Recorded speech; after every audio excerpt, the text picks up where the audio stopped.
Slavu Tev, kungs, Dievs, mēs Tev pateicamies ar prieku, kungs, par šo brīnišķīgo dienu, ko Tu mums esi devis, šo pirmo nedēļas dienu, kungs, ka mēs varam sanākt kopā, ka Tu mums esi devis tādu izdevību, lai Tavā vārdā, kungs, gremdētos, un es pateicos arī par mūsu skolotāju, kas šodien būs mūsu vidū, nevis būs, bet ir mūsu vidū, Slavu Tev, kungs, ka Tu esi viņu piepildījis un izdalījis, kungs, līdz mums to, kungs, un atvērs Tu savu brīnišķīgā vārdu, kungs, mūsu priekšā, lai Tavs gars, kungs, Dievs, ir mūsu vidū, lai tas ir tas, kas dod mums savu mieru un prieku, lai mēs varam baudīt Tavu klātnību, Tavu garu mīlestību, kungs.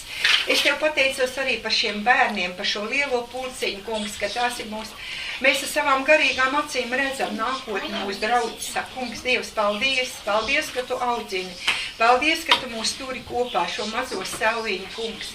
Iepriecini šodien mūs, iepriecini, kungs, pacel mūs, šķīstī un atjauno visus, kungs, mūsos, kas ir, kungs, vienaldzīgs palīdz, dari brīvs, kungs, Tēvs mūs no visa šīs ikdienas rūpēm, lai mēs varam pieķerties Tavam vārdam, lai Tavs vārds var atraisīt mūs, uzrunāt, kungs, no jauna atkal, kungs, sākot Tavu, atkal toru mācoties, kungs, jaunas atziņas, jaunu mieru un prieku iegūt no Tevis.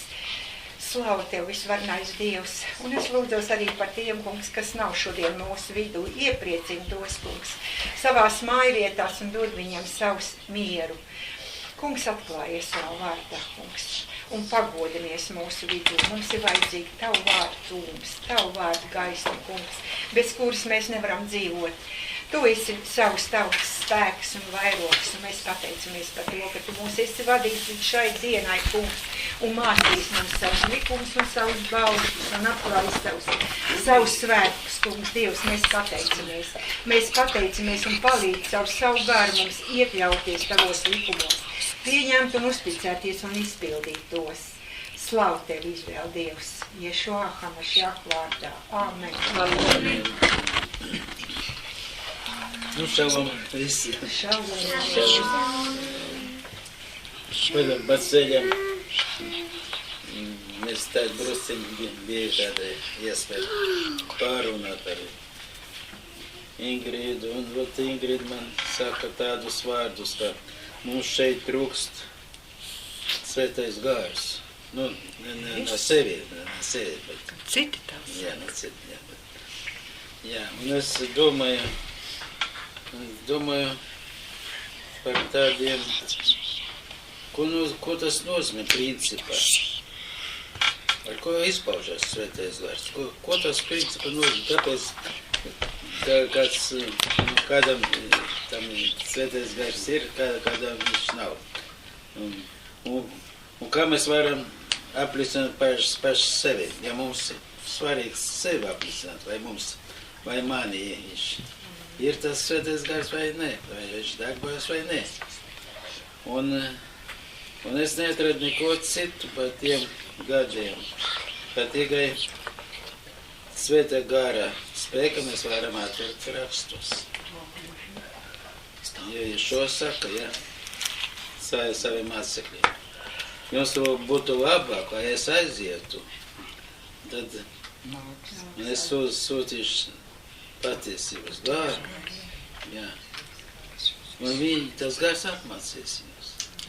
Tas gars ir emocijas ir emocijas, jā, es saprotu.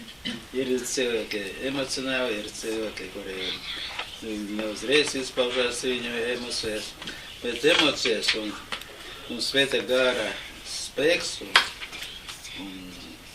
to, ko principā veid cilvēka. Jo cilvēks bez svētā gara, viņš nevar ne sadzirdēt, ne saprast, viņš ir vienaldzīgs pret vārdiem, pret Dievu vārdiem. Un tas ir vismagākais, tas smagākais situācija. Ja cilvēks uzskata sev, ka viņš ir garīgs cilvēks un viņš nesaprot rakstus. Tas ir bēdīgi. Tā situācija. Un šodien es atkal gribu pieķerties tieši pie tā, jo mums jāsaprot, Ko nozīmē mums iesaka? Mēs sapratam. Bet principā mēs taču zinām, kad iekš mums ir miers, kad viņš nav. Mēs zinām, kāpēc viņš ir, kāpēc viņš nav. Mēs zinām par sevi daudz vairāk, nekā mēs varam izteikt. Atklātāk, teiksim. Mēs zinām, un mūsu zināšanas, mūsu zināšanas ir ja mēs labāk pateikt tā, ja mēs dzīvojam Dieva vārdos, Dieva vārdā, tad mēs esam īstie mācekļi. Ja mēs dzīvojam kaut kādas citas emocijas, tad mēs vēl neesam mācekļi. Mēs vēl neesam tie, kurus ved pats Mašiach. Mašiacham ir tikai mācekļi. Tikai mācekļi. Šodien izvirsies, ne šodien, bet pēdējā 2000 gadu tāda situācija, ka reliģija kā tāda nemāc cilvēku. Un tikai tāpēc nemāc, ka nemāk arī saprast. Jo ļoti svarīgi mums saprast, ka Ješua neatnāc pie tautām. Viņš atnāc pie tiem mācekļiem, kurus viņam sagatavoja pats Dievs. Un tas ir pamats. Tas ir pamats. Viss, kas izraisies vēlāk, teiksim, no 4. gadsimta,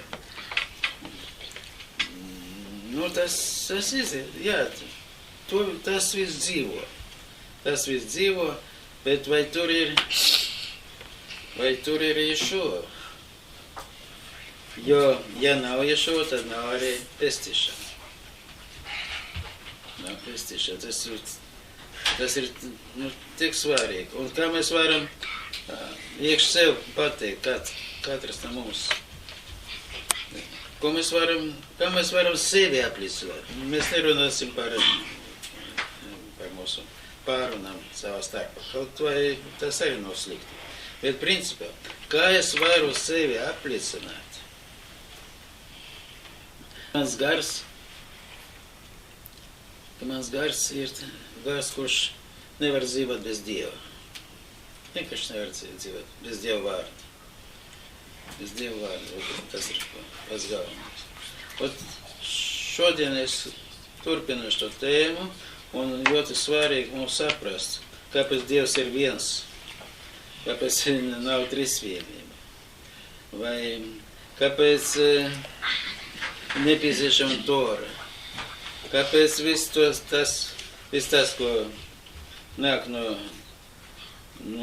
ebrejiem, no ebreju ticība, ļoti svarīgi arī priekš mums. Kaut vai ebrejiem neatverās.